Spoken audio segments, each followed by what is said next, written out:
देश विकास भी विरासत भी इस मंत्र को लेकर चल रहा है। इस बजट में भी इसके लिए भी बहुत महत्वपूर्ण और ठोस कदम उठाए गए हैं। 1 करोड़ पांडुलिपियों के लिए संरक्षण के लिए, मैन्युस्क्रिप्ट के लिए ज्ञान भारतम मिशन लॉन्च किया गया है। साथ ही भारतीय ज्ञान परंपरा से प्रेरित एक नेशनल डिजिटल रिपोजिटरी बनाई जाएगी। यानी टेक्नोलॉजी का भरपूर उपयोग किया जाएगा और हमारा जो परंपरागत ज्ञान है उसमें से अमृत निचोड़ने का भी काम होगा।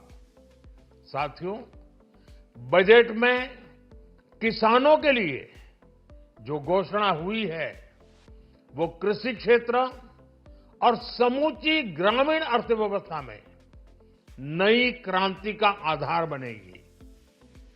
पीएम धन धान्य कृषि योजना के तहत 100 जिलों में सिंचाई और इंफ्रास्ट्रक्चर का डेवलपमेंट होगा।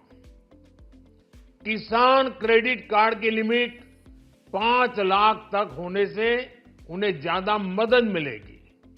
साथियों, अब इस बजट में 12 लाख रुपए तक की आय को टैक्स से मुक्त कर दिया गया है। सभी आय वर्ग के लोगों के लिए टैक्स में भी कमी की गई है। इसका बहुत बड़ा फायदा हमारे मिडिल क्लास को, नौकरी पेशे करने वाले जिनकी आय बंधी हुई है ऐसे लोगों को, मिडिल क्लास को इससे बहुत बड़ा लाभ होने वाला है। उसी प्रकार से जो नए नए प्रोफेशन में आए हैं, जिनको नए नए जॉब मिले हैं, इनकम टैक्स की ये मुक्ति उनके लिए एक बहुत बड़ा अवसर बन जाएगी। साथियों, इस बजट में मैन्युफैक्चरिंग पर 360 डिग्री फोकस है ताकि एंटरप्रेन्योर्स को, एमएसएमईज को, छोटे उद्यमियों को मजबूती मिले और नई जॉब पैदा हो। नेशनल मैन्युफैक्चरिंग मिशन से लेकर clean tech, leather, footwear, toy industry जैसे अनेक सेक्टर्स को विशेष समर्थन दिया गया है। लक्ष्य साफ है कि भारतीय प्रोडक्ट्स ग्लोबल मार्केट में अपनी चमक बिखेर सके। साथियों, राज्यों में इन्वेस्टमेंट का एक वाइब्रेंट कॉम्पिटिटिव माहौल बने, इस पर बजट में विशेष जोर दिया गया है। एमएसएमईज और स्टार्टअप के लिए क्रेडिट गारंटी को 2 गुना करने की घोषणा भी हुई है।